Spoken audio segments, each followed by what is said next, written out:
Hey, I'm Baby Queen. Hi, I'm Katie Beza. Hey, this is Ram McMullen. Hi guys, Lara here. Hey, I'm Jim Koala. Hi, I'm Astridas. And you are listening to Léim Thart. And you're listening to Léim Thart. And you're listening to Léim Thart. It's out now. I really hope you enjoy it. So enjoy.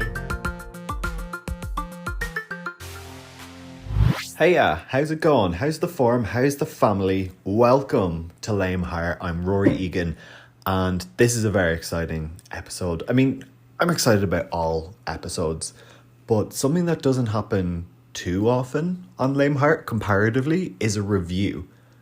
And today's review is that Lady Gaga is back with a brand new album, her 7th pop album, MAYHEM.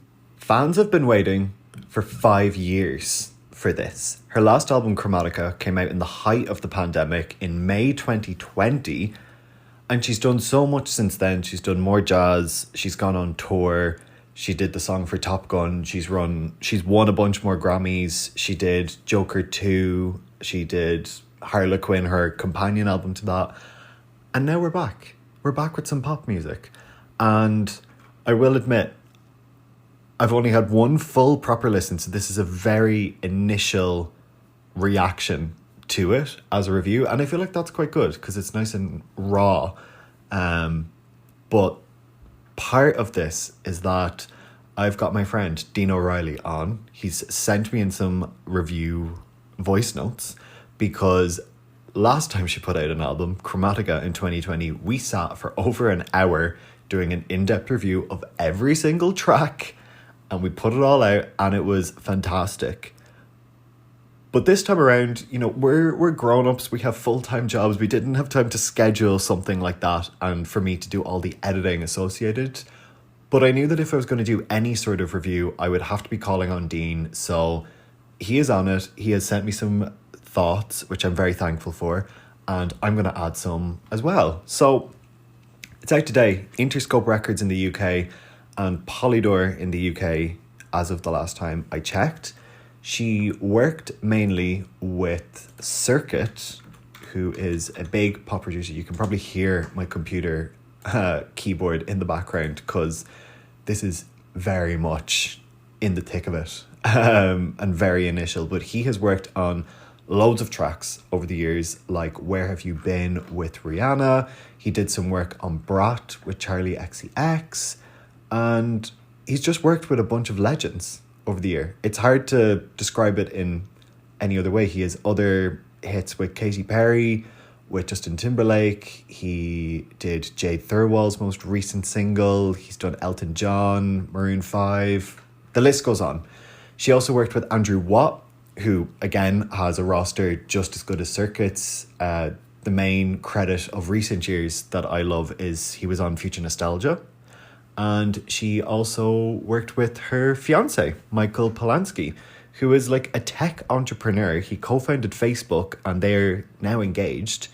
You wouldn't associate someone like him with being a songwriter, but he's on a bunch of the songs. And she also enlisted Gesaffelstein, or I want to say Gesaffelstein. I'm not sure which is correct, but I just know him for some of his very dark, very industrial dance music. And he's on a few tracks, so let's get into it. She's kind of been a lot more private in the last few years in terms of her fame. She's not as active online as she was, and fans fully understand that she is kind of protecting her peace and all that. But they started to wonder, would she ever do a pop album again? And then she finally got to tour the album Chromatica, which again came out in 2020. She finally got to tour it in 2022. And fans have known since then that there was a Chromatica tour movie filmed and made. And they had to wait until 2022, May of last year. Sorry, did I say May 2022? May 2024, last year, for it to come out. And right at the end, there's a little snippet of a song we haven't heard. A bunch of graphics flash up on the screen saying LG7 Lady Gaga returns. This sent Twitter into an absolute firestorm because it meant she was coming back to her stomping ground. Everything that they love, which is a pop song, was coming. And the next kind of big update we got was when she was in Paris for the Olympics. She decided she was going to play a few snippets out of her car in front of her hotel just before she left. And so she did. She played a little snippet of what we now know as Abracadabra, and then she played a snippet of what we know as Perfect Celebrity. And not to brag, but absolutely to brag, when I heard that snippet of Perfect Celebrity, which you can't really hear too well, in my head I was like, that is absolutely Gesaffelstein. Definitely him, can't be anyone else. And I wouldn't even say I'm that much of an expert on him. So then when the track list came out and we saw Killa featuring Gesaffelstein, I was like, yes, you were right. And then I found out that it's actually not even that song. I assumed after that it would be Killa, but it's actually Perfect Celebrity, which he is a writer on. He's not a producer on it, but he is a writer. First taste of the album, we didn't know what was going to be on the album, was Die With A Smile with Bruno Mars. This has been massively successful for both of them. The fastest song in history to reach 1 billion streams on Spotify, and just in the last day or two, the fastest song in history to reach 2 billion streams. Now, fans were a bit divided on it because it's a bit more of a power ballad, which I don't know if a lot of how the Little Monsters feel about it, just judging by the reactions online. It has grown on me, I will admit. I wasn't too keen on it at the start, but it has grown on me since. And the first official single of the campaign was Disease. I remember I was in Lisbon at the time. It was sunny. It was late October, so it was very strange to have that kind of heat and be able to walk around in shorts and a t-shirt. I thought it was a brilliant return to form. It was dark, it was moody, it was aggressive. It's everything you want. She followed this up with a second single, Abracadabra, which was released at the start of February, right after the Grammys. And this has led, now, we haven't heard anything else since then, but she's done a bunch of promo, including a Spotify press conference where she invites fans to ask questions. She's also gone on Hot Ones, and she's done the famous lie detector test. I think it's Vanity Fair who do that. But today, we finally have the album, and according to the press release, it says that she is marking her return to pop roots. It reaffirms that Gaga is a master of reinvention, crafting an album that is as bold and eclectic as it is deeply personal. There's certainly a lot of that.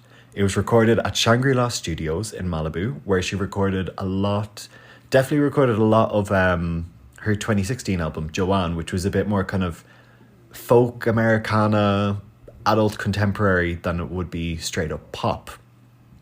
So it's good to see her back there. Her last album, Chromatica, from what I understand, was done at her studio house. Overall, I'm really, really liking the album. It's not at all what I expected, and I'm kind of howling at myself because no matter how many times she said in promo that it was not a cohesive album, that it was going to dip between a lot of different sounds and genres, I still wasn't expecting it. So I want to hear what Dean had to say. Here's a bit of what he thought after listening. Overall reaction to the album itself, I think it's a strong album. I think it's better than Chromatica, but it's not Born This Way, right? So it's got a strong theme. I like the songs. I don't know if it has the staying power that something like Born This Way has, but I think it feels far less forced than Chromatica did. So yeah, the main standouts for me from first listening that we hadn't heard of before: Vanished Into You, Garden of Eden. Really, really love that chorus in Garden of Eden. It's like so hooky. Like the demos and things that were on Twitter and circulating, I was really hoping were true or real, I guess. And I really like those. Vanish Into You is really nice. No, I really like Zombie Boy. I really like it. The melodic or sonic cohesion of the album isn't there, but I guess that's the point with Mayhem. It's far more disco than I thought it would be. I thought the entire album would sound like Disease, and probably the beginning does, and then once you get into the middle, it doesn't. Okay. So in terms of comparing it to Chromatica, I would say that I had a stronger positive response to Chromatica than I did to Mayhem. But part of me feels like I will, at least at this stage, that I'll be listening to Mayhem for longer. Because Chromatica, I haven't gone back to it as much as I thought I would. Dean says it's no Born This Way. And I think I, along with hopefully other fans, were expecting that the whole project would be very kind of dark and avant-garde, like something Born This Way and The Fame Monster achieved, but we didn't get that. And I was also surprised that it is more like disco and funky than expected. There's a lot of like Prince to be seen in the songs, like inspiration from him, and there's also inspiration from David Bowie. Of course, I loved the likes of Disease, Abracadabra. I'm also really liking Killa with Gesaffelstein. How Bad Do You Want Me is one that I'm really enjoying as well. And I agree with Dean. I did think that Disease was more of a would be more of a marker for how the whole album would sound instead of all this variation. And again, what I said earlier, no matter how much promo I watched of her, for some reason it just didn't seem to kick into me that this was going to be mayhem, as she said. It was going to genre hop and sound hop in ways that I wasn't expecting. But I did quite like it. It's very nuanced as a body of work, and I was very taken aback in a good way by it. And that's partly why this is still a very initial thought, because it's going to take time to digest, but I think that's a good thing. You know, I don't want to act too much on impulse. Now a note from Dean, talking a bit about how the tracks are placed and how good they are compared to each other, because he says that the ballads at the end aren't as strong as songs towards the front, and I do agree with him on this. It is quite front heavy. The ballads near the end, it's like, don't really like The Beast. I thought The Beast would be a very different song. Blade of Grass, knowing the story behind it, I'm like, that's a nice song. But am I like scrambling to listen to again? No. One thing I have noticed this era is that she seems so much more genuinely happy.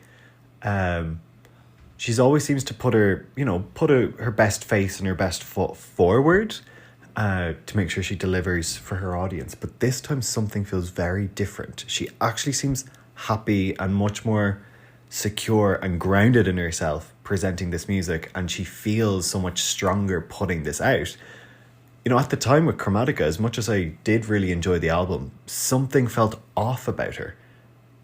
Not only just that the album is very pained and tortured because she's dealing with a lot of very dark and difficult things, but the little bits of promo she did, there was something felt off. Now again, some of the promo she did was before any pandemic, so I feel like that feeling came more from the promo after the pandemic happened. And look, we won't talk about it too much because we were all very much affected by that time.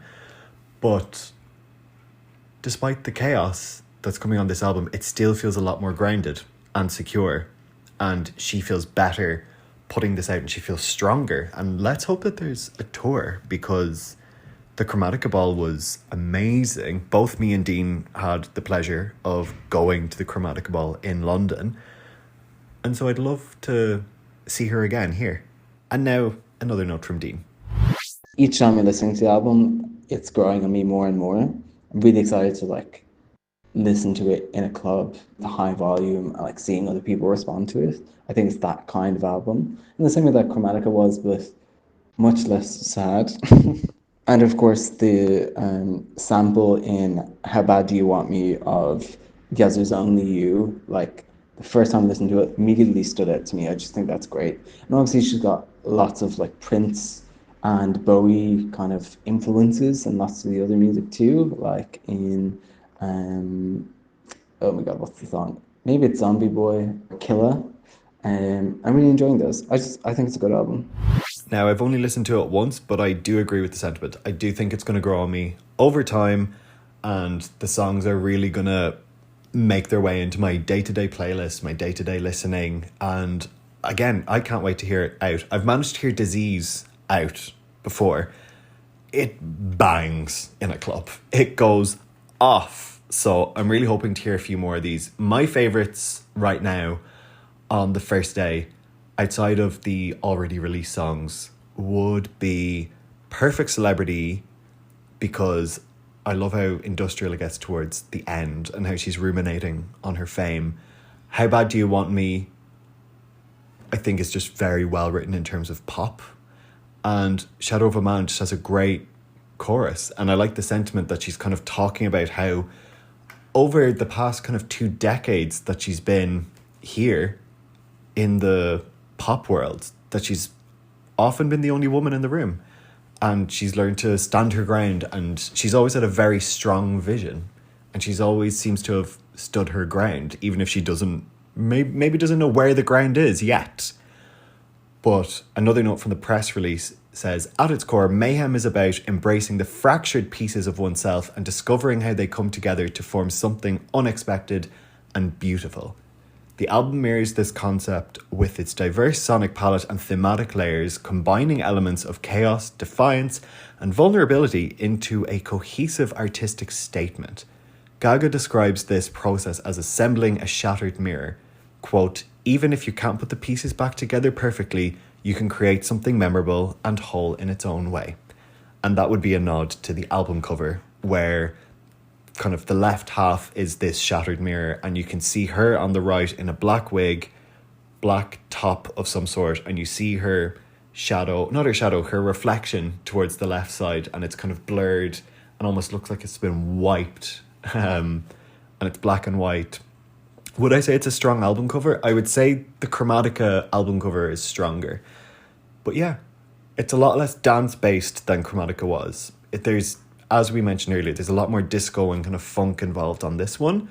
And I'm really excited to see where it takes us. So thank you for listening. If you enjoy Léim Thart and you enjoyed this review, please subscribe on the platform you listen to this on and leave a nice review, and see you next time.